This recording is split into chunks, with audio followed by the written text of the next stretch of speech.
Dois, um. Bom dia, aqui é o professor Rodrigo.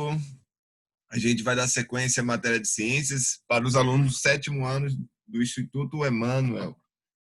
Então, pessoal, a gente vai continuar a nossa matéria de ciências, que está associada com o capítulo 5, módulo 3, e nós vamos falar hoje dos animais vertebrados. A gente passou o ano inteiro até agora falando dos animais invertebrados, todos os filos e as classes associadas a esses animais. O que é que acontece? Quando a gente vai para os animais vertebrados, a gente precisa entender o seguinte: primeiro, que os animais vertebrados, esse nome específico de vertebrado, vem porque eles têm o que a gente chama de coluna vertebral, aquela estrutura que vai ficar no centro do seu corpo, que vai condicionar todo o seu formato, o seu movimento e principalmente a sua estrutura de sustentação, porque os animais vertebrados, eles vão ter ossos, certo? Não necessariamente ossos calcificados, com cálcio. A gente vai ver essa diferença. Também pode ser ossos cartilaginosos. Mas os animais vertebrados, eles vão ter essa característica principal da presença da coluna vertebral, certo? Nessa imagem aqui, inicial do capítulo de vocês, do capítulo 5, a gente já pode ver algo histórico, que são os fósseis. Os fósseis são só possíveis a gente encontrar de animais vertebrados, porque quando a gente lembra de fósseis, a gente automaticamente lembra de ossada, né? De estrutura de ossos, porque os ossos, eles demoram muito mais para serem decompostos, né? Sofrerem um processo de decomposição natural. Bom, então eu separei aqui os principais pontos para a gente trabalhar em relação aos animais vertebrados. Aí a gente pode mencionar que os animais vertebrados são caracterizados pela presença de uma medula espinhal, certo? E uma coluna vertebral. Então ele vai ter um conjunto de estruturas chamado vértebras que vai servir para a sustentação do corpo dele, certo? No caso aqui de nós, seres humanos, essa vértebra, essa coluna vertebral fica na nossa região das costas, né? A nossa região todinha vai ter essa estrutura formada por um conjunto de ossos que serve para a sustentação. Além disso, quando nós falamos dos animais vertebrados, a gente vai ter o desenvolvimento por completo de alguns sistemas. Alguns conjuntos de ossos vão ser totalmente desenvolvidos. Diferente dos animais invertebrados que a gente estudou, que eles vão ter sistemas parcialmente desenvolvidos. Sistema digestivo, sistema nervoso e outras estruturas. Aí colocou aqui. Além disso, também formam suas estruturas o sistema nervoso central, o sistema nervoso muscular e o esqueleto interno. Por que ele está falando de esqueleto interno? Bom, o último filo que nós trabalhamos foi os artrópodes, e os artrópodes têm qual característica principal? A presença de exoesqueleto, que é um esqueleto formado de quitina, principalmente, que ele vai servir de proteção, só que de maneira externa.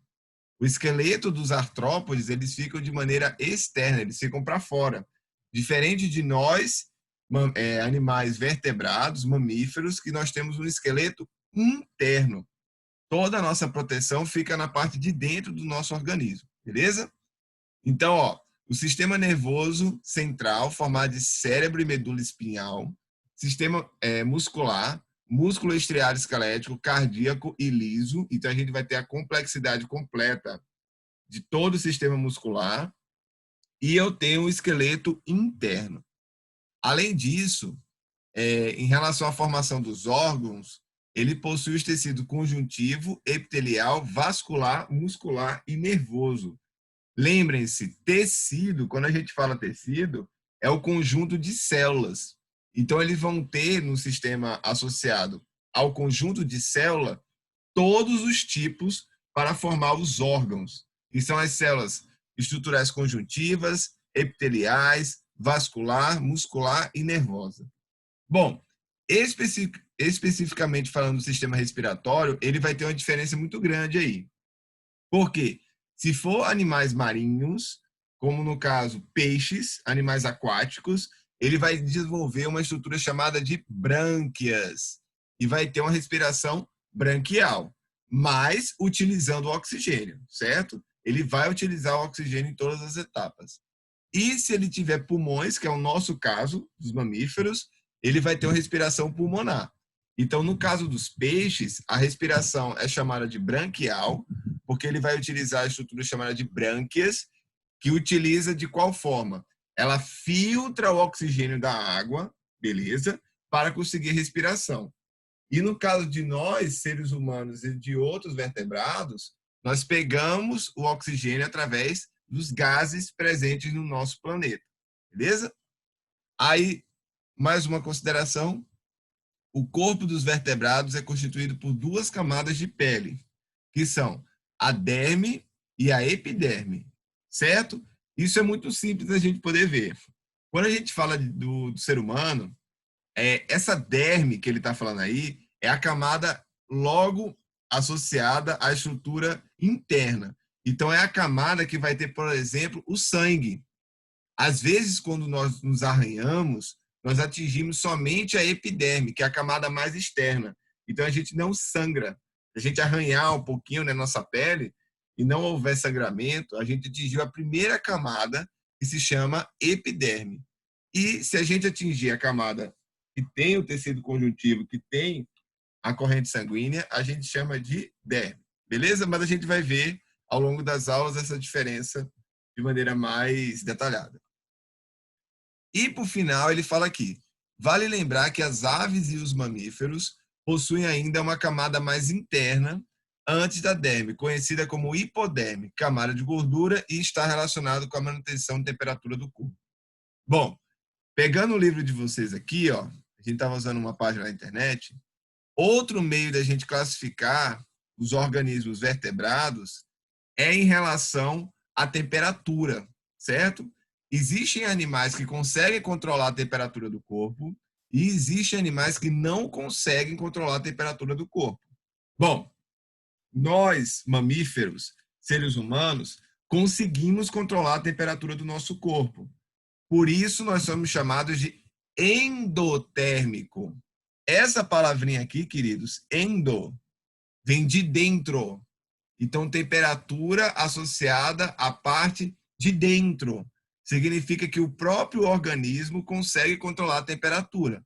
Por exemplo, a nossa temperatura corporal padrão é 36 graus Celsius, né? Todo mundo hoje sabe muito bem disso, até porque a gente tem que, quando vai para qualquer lugar devido à pandemia, a gente tem os termômetros para verificar a temperatura, se não está oscilando.